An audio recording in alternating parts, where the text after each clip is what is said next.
one of them because we can't keep them both on the same team. It had to be separated. Had to be somebody. They cannot coexist. We welcome you to another hour of Get Up, coming to you live from the Seaport District at Pier 17. We're brought to you by Chase. And here's the menu for this hour this morning. We're getting up with Kawhi Leonard, who is probably right now in an ice bath or a hot tub after playing more than 50 minutes, and he may have bigger issues than fatigue. We will start there. Then, Steph Curry. His fans say he's the MVP. He has certainly looked like it against Portland. Jalen joins us in a half hour live telling you if Golden State will close this out tonight. And Magic Johnson is here this morning to do First Take, his first exclusive interview since he stepped away in L.A. We'll get you ready for what should be a fascinating day for that fellow as we get rolling. But we start with the game of the night, and we start with the two stars who go head-to-head so much in this series. What a treat to watch Giannis and Kawhi Leonard going head-to-head. It would be Kawhi who clearly got the better of Game 3. Pick it up in the fourth quarter because this is a good one. 2.5 to go. We are tied. We are tied no more. Kawhi mid-range. Raptors up 93-91. Now, Jay Williams, less than 15 seconds ago in a 2-point game. Chris Middleton pulling up from there. He went for the win on the road. I thought they should have called a timeout, so had 2 timeouts left on the board. Yeah, it's not a good shot. He was 1 of 6 from 3 on the night, and it would set up Pascal Siakam to go to the line here. So we can sort of ice this thing in a 2-point game by making both. He had already missed the first. Here comes the second. So now he doesn't take advantage of it. The Bucks call a timeout. Where are they going to go to try and tie it or potentially win it on the road? It's Middleton again. This time he takes it strong. No good, but he's there fighting, gets his own rebound, puts it back in. We are tied with 2.2 seconds remaining. We wind up going to overtime. So let's advance you to the extra session. Final seconds of the OT. Kawhi Leonard sizing up the defense. 3 seconds. 2 seconds, 1 second for the win. No good. We're going to double overtime. It's the game we've needed in this postseason. Less than a minute into the double OT. Richard Jefferson, watch Pascal Siakam driving at that man Giannis, who has 5 fouls. That's his 6th. Is it a good call? Charge. Oh. You don't give the MVP. No, you don't foul the MVP out on that game. On that call. That's not it. Game's too important. Giannis, 5 of 16 on the night, 12 points, 23 rebounds. Now Bucks down 1. Raptors going the other way. Oh! Double dribble? Double dribble, Brady? You're looking for a double dribble? Yes, when it's blatant in open court. Yes. And they don't call that in the NBA ever. But look at that. Kawhi comes down and looks uneasy. Uncertainty about just how bad his injury is, if indeed he's hurt, because he never came out of the game. And in fact, he continued doing this on his way to 36 points, 11 of 25 from the floor, plus 12 foul shots. Less than a minute to go. Oh, look at Pascal Siakam on the defensive end. And then down the other way, it's ultimately Kawhi who will put it away. And so here are their 2 great players doing it on either end of the floor. Both of them played over 50 minutes on the night. It's Siakam on the defensive end. It's Kawhi on the offense. Again, 36 for him. Raptors win it in double OT. Why have you ever played 52 minutes before? Pretty sure you know I haven't. I mean, you know that question. I'm not thinking I'm down 2-0 at the time. Just playoff basketball, you got to be in the moment, live in the moment. And, you know, we just all wanted to lay it out on the floor tonight. His defense was probably the biggest key of the game. Made some huge plays with some steals and ripaways and breakaways. Yeah, he was good. I think he's okay. That was a lot of minutes, but I think he's okay. Yeah, a lot of minutes, like 52 minutes last night for Leonard, and he's guarding Giannis pretty much the whole time on the other side. And now history says Milwaukee will bounce back and win Game 4 because, including the playoffs, they are 22-1 this year after a loss. That's the best record in NBA history, according to the Elias Sports Bureau. They have been underappreciated and under-discussed all year long, and they had a chance last night to put a stranglehold on the series. They weren't able to do it. What is the single biggest takeaway coming out of last night for you, Jay Will? I thought Kawhi Leonard is a cyborg. He is a cyborg. I mean, the fact that he got hurt at the beginning of the game, played that full game. Now, he guarded Giannis 21 more possessions than he did first 2 games as well. So the fact that he took on the biggest responsibility offensively, held Giannis to 12 points, right? Even though Giannis got 23 rebounds, 12 points, blocking him from getting late, and then 36 points and 9 rebounds with big steals down the stretch. Like that, Kawhi needs more performances like that in order for Toronto to win the series. Well, my biggest thing is that you look at Milwaukee, and Milwaukee can play better, right? This is a double overtime. They got contributions. Toronto got contributions from everyone really that played, and Kawhi was impressive. But at the end of the day, Milwaukee can raise their level, and I don't know how much higher Toronto can play, especially with, Kawhi being a little hobbled. I think the big question mark is Kawhi's health. And the way the game started, Kawhi set the tone for that game with his playmaking and his defense. But the biggest factor probably was the ability of Toronto to hit threes. And if they make shots like that, then Kawhi has more open space to operate down the stretch. Let me ask you as a question, as a coach, Tibbs, when you were asking one player like Kawhi Leonard, and again, you see the moments where he looked to be running gingerly, and it's not clear if the quad was bothering him or if he sustained some sort of injury during the game. No one really said anything about it afterwards. But when you're asking that much of him offensively, and you're asking him to cover Giannis Antetokounmpo for as much of the night as they did, do you become concerned that you're putting too much on one player? Well, you're always concerned, particularly when a player is laboring, and that's where you have to trust the player and you trust your medical staff during the course of the game to relay what they think. And so you don't want to risk an injury to a player, but obviously they're trying to win the game, and it's very clear how important he is to the team. And I'll say this too, I think the way Toronto handles this with Kawhi can really determine what happens down the line. Remember, that was the whole thing that happened with the San Antonio Spurs, right? That was a huge point of contention with them. So I think how you work with Kawhi in this moment is huge. But how do you work with them, right? Like, Yes. do you want to play in this game or do you not? Because they're not going to force him to play. But if he doesn't play in this game, basically Kawhi is saying that the season is over for him. So I think you're right how they handle it. If this was mid-season, I think it would be a little bit more telling. At this point in time, it's either you play and we can keep going, or you don't play and we all go home. And you made one other point earlier, Jay, that I want to bring back here quickly, and that is you asked the question aloud, can Chris Middleton be the second best player in a championship team? We're about to find out because he is their second best player, but he didn't play well last night on the road. Siakam hadn't really played well on the road. These are guys who sometimes it feels like in their home building play a lot better, and they got a lot more last night out of Siakam, Toronto did, than Milwaukee got out of Middleton. Yeah, something seemed off with Chris Middleton. I think he was also trying to guard Kawhi too, which took away some of his legs offensively.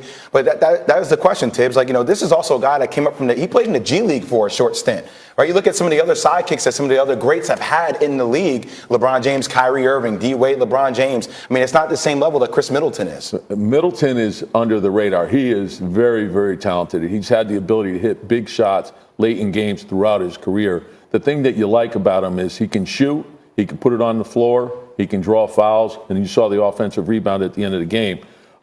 He's a terrific talent, and he's a go-to guy late in games. Don't forget, Kawhi was guarding him early on in the series. Sure. And they've done a very good job, and you've made the point repeatedly today, of putting the right pieces around Giannis. It's not just a function of how good those players are specifically, but how well they fit with what he does. Greeny, you're right. The shooting, when they put Mirotic into the lineup, and then, of course, Brogdon coming back at the end of the Boston series, that space has allowed Giannis to have a lot more room and puts more pressure on the defense to make decisions. So getting a Lopez in there, Ilyasova, it opens up the floor. And then when you look at the 3-point guards, you got Hill and Brogdon and Bledsoe. That's a lot to deal with. Tibbs, don't you think they should put Malcolm Brogdon did a really good job guarding Kawhi? It feels like that allows Chris Middleton to have his legs to score offensively. Jay, you're making a great point. And I thought there was a stretch in the third quarter where Brogdon was denying him the ball, which made it hard. So he had to exert more energy there. But give Toronto credit. They made some timely plays. And they got a little more movement, I thought, getting to the bonus and using Gasol at the elbow. One way or another, it's the game that we've sort of been waiting for in this round of the playoffs. We'll see if Toronto is able to hold serve. Meanwhile, we run the floor. Some storylines coming out of Warriors-Blazers Game 3. Let's start with Steph Curry. Once again, terrific, scoring 36. RJ, what are you seeing from Steph in this series? Well, no, he's enjoying it. We saw when he wore his shoes from, I think, 2015, 2016. So he's like, hey, I'm back in that mode of just be ultra aggressive for 48 minutes. And look, he was 6 for 16 from 3. He shot 16 threes. Like, whenever you give Steph Curry that many shots, he's going to make enough to murder you. On the other side, Dame Lillard struggling again in Game 3. 5 of 18, 5 turnovers. Let's talk about an injury to the ribs. What are you seeing, Jay Will? Well, I think he's one of the most battle-tested leaders we have in the league, playing with that separated rib. But also, Kevon Looney's done a great job in really blitzing him off ball screens. He's taken a lot of really, really deep Should he have said anything about his rib? I think his ribs. No, I agree with you. I don't think he should have said anything. He's like, no, I'm fine. I just need to play better. But he certainly hasn't played great. That brings us, speaking of injuries, to Andre Iguodala, who's questionable for Game 4 tonight. Suffered an injury to his left calf. He had an MRI on Sunday, which came back clean. RJ, do you think they should hold him out? Yeah, you're up 3-0 right now. And it's like, even if it gets to a 5 or 6 or 7, then he'll be healthy. He'll be rested, but I think you have enough belief in everybody else on your bench to allow him to get rest. And you're going to need him to guard The other big guy is Giannis Antetokounmpo. Well, they're able to get by. Or Kawhi. So, one way or the other. You need him. Yeah. And that then brings us back to Draymond Green, who had the triple-double in Game 3 with the 20 points, 13 boards, 12 assists. And, Jay, you did a very nice video breakdown just for us a few moments ago about all the different ways he impacts the game because the ball in his hands. And then you came over and you just started yelling at each other, and I lost complete control of the proceedings. So you said you were going to prove him wrong. It is our contention that Kevin Durant is the reason that Draymond Green is no longer able to do all the things on the floor that he generally has been doing for this team prior. Yes? Well, yeah, and he says that, no one's Don't say what I can say what I want to say. You just said. I can say what I want to say. You say what you need to say right now. Okay, well, there was a person that said that no one is stopping Draymond from doing what Draymond does, right? Yes. And I personally believe that if you look at the start of this Warrior dynasty, a lot of it was playing small ball with Draymond Green. And Draymond Green grabbing the ball, pushing the ball. This is who they became. Look at this. He is moving the ball. He is grabbing rebounds. He is that guy. That's why here's triple doubles numbers. You see this, making the plays, making the right plays at the right time, having them stretch out. Look at this, moving. And then look, everyone is getting rewarded, and he plays the point guard and allows Steph and Clay to be off the ball. Now, this fight, this argument that happened with them was because he took the ball and went up the floor, and then Kevin Durant is smacking at him, give me the ball. What are you doing? Give me the ball. And this is where Draymond's like, yo, this is how I played for the last 3 years. This is how I've played when we won a championship. This is how we played before you got here. Now you want to embarrass me and smack at me? And now watch him. This is everyone saying that Draymond Green was the most impressive guy in this series. Draymond Green is a stud. Look at all the things that Draymond Green is doing. This is where the tension comes in. And we're not saying that there's not tension on every team. We're not saying that these guys don't like each other. But this is not us making this up. Draymond Green plays like a completely different person. Their team plays like a completely different team when he's not playing. Well, that play with Kevin Durant, that was towards the end of the game. And I'm sorry, I'd much rather have the ball in Kevin Durant's hand than Draymond Green trying to make a play at the end of a game. Oh, really? Because in my opinion, that Warrior Who team. else's opinion would it be, RJ? I'm saying that Warrior team took down Kevin Durant when they were up 3-1. So that's what I'm saying. Draymond Green's been making plays late game his entire career. So you can't just smack him and tell him to give him the ball like he's a rookie. But Kevin Durant was cooking that game. He was cooking that game, RJ. I think he had 30 plus that game. That's what Draymond does. If you're going to criticize Steph shooting too many threes? I'm not saying that's not what Draymond doesn't do. Draymond Green is spectacular. He can still get the ball and push the ball up the court and make plays. Just not in the last minute. For us to sit up here and say that it's only one player that is saying that that's the reason why Draymond hasn't been playing well. Draymond even owned, hey, I think sometimes I get too caught up into the game. I get too emotional. I think this is a growth process for this entire team. I am not blaming it on Kevin Durant. I'm just showing how Draymond Green's game has to be adjusted. And then when you add someone getting really intense with you, that only makes an actual game adjustment. It adds emotion to that. Tibbs, jump in here. Yeah, no, with Draymond, you never want to take his emotion away. But that team, Draymond's always played that role. Even with Durant, think about the lineups they put on the floor. You got Steph Curry, you got Klay Thompson, you got Andre Iguodala, you got Durant, and you got Draymond. Draymond is the most unique player in the league. When he goes to the center position, he can defend any player in the league. They don't sacrifice defense or rebounding when he's at the 5. Andre can handle all the 4s. And then when you talk about his playmaking, it's impossible to guard when he's handling the ball and the floor is open. But they do that with Durant as well. So Draymond doesn't really change. Yeah. He's always that's been his greatest strength. And then you also hear Steph saying, "Well, you saw the way we celebrated. You saw the way we celebrated after winning that second round series against Houston." Because everyone is saying, "Oh, they couldn't do this without Kevin." And look, they understand that this is an opportunity for them to prove. Don't forget about Klay Thompson. Oh, I mean, if Klay had any ego, this whole thing would crumble. Player. Completely. Think about what he's doing. He's guarding Lillard. He guards McCollum. His ability to guard point guards, 2s, 3s, 4s, and then his ability to shoot. I mean, that guy can blow a game open in 2 minutes. Yeah. What it all adds up to is a Golden State Warriors team that right now is looking like an unstoppable force without arguably the best player in the sport, who has missed over 2 weeks now, more than that with injury and all the rest of it. So the Warriors looking to take a sweep tonight, and we'll see where it goes. We'll have much more with these guys as we go, but I've got some significant football news that I want to get to, and it involves the Eagles. They are looking forward to the return of their franchise quarterback Carson Wentz, who's recovering from a stress fracture in his back. Over the weekend, at an Eagles charity event, our Sal Palantonio rode bikes with head coach Doug Peterson and asked about Wentz's progress. I tell you, this guy attacks everything. Every single day, he comes in, does his treatment, does his rehab. He's throwing, he's moving around. He's throwing the football. Yeah, I mean, he has been, and that's the thing that that we're excited about, and he continues to show progress, and that's what I'm encouraged with him about, and look forward to these next few weeks with him. Will he be ready for OTAs? Sal, are you serious right now? You got to stay tuned, bro. Stay tuned. Stay tuned. You stealing my lines now? I'm stealing your lines.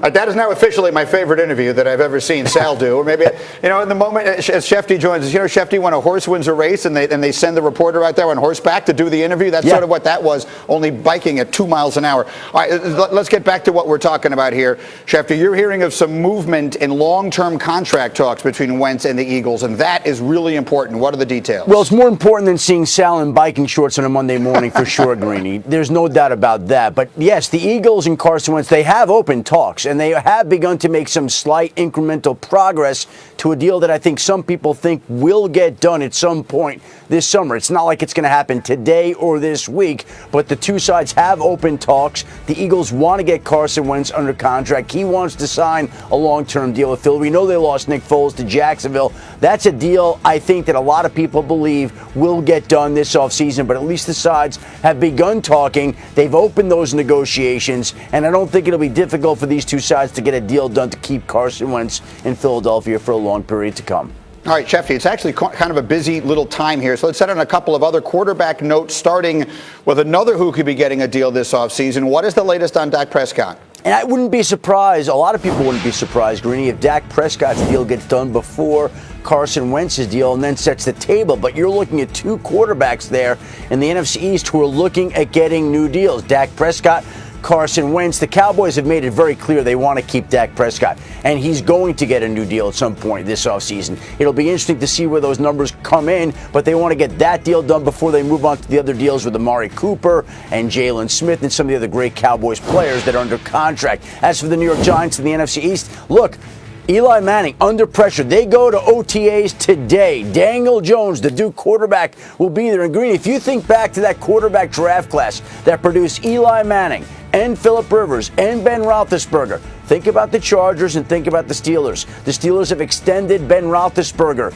this offseason. The Chargers have opened contract talks with Phillip Rivers to extend him this offseason. The Giants have had no discussions with Eli Manning, who's got 1 year left on his deal, and instead they used the 6th overall pick on Daniel Jones, something the Steelers and Chargers have not done. They have not drafted a potential successor yet, maybe Mason Rudolph in Pittsburgh, but they have not used a high pick on drafting a quarterback to replace one of those great quarterbacks from that same draft class. The Giants have done all that. They're telling you, basically, Eli is on the clock, and we are ready to turn the page here in New York to go to Daniel Jones. And so Eli Manning will be under pressure today when this team reports for OTAs. All right, that's one side of the New York football story. Let's get to the other, the Jets, and they don't currently have a full-time general manager. And I can hardly even ask you this with a straight face.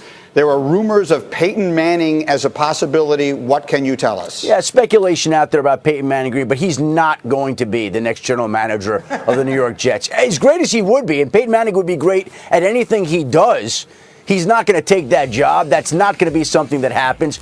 That speculation out there can continue to go on, but it's not practical. It's not realistic. The Jets may have been interested in him. Of course, we know how close Gase and Peyton Manning are, but he's not going to be the next GM of the New York Jets. The man that I think everybody needs to keep their eye on here, of course, is the Eagles' VP of Player Personnel, Joe Douglas, who I think it's his job to lose, continues to be his job to lose. Some people have viewed it as a foregone conclusion that Joe Douglas would be the guy in New York. And maybe he will, maybe he won't. I don't think they're that far along, but I think the Jets will come at him hard. I think that they will try to entice him to leave Philadelphia. It is not an automatic, simple thing, but I do think that that is the target, and we'll see whether the Jets can get a deal done with the highly respected personnel man from the Philadelphia Eagles. And again, Shefty, you obviously can't see it, but Hembo puts the note up on the screen, and it's so timely. There are 3 head coaches in the National Football League right now who have final say over personnel. One of them is Bill Belichick, who's probably the greatest coach of all time.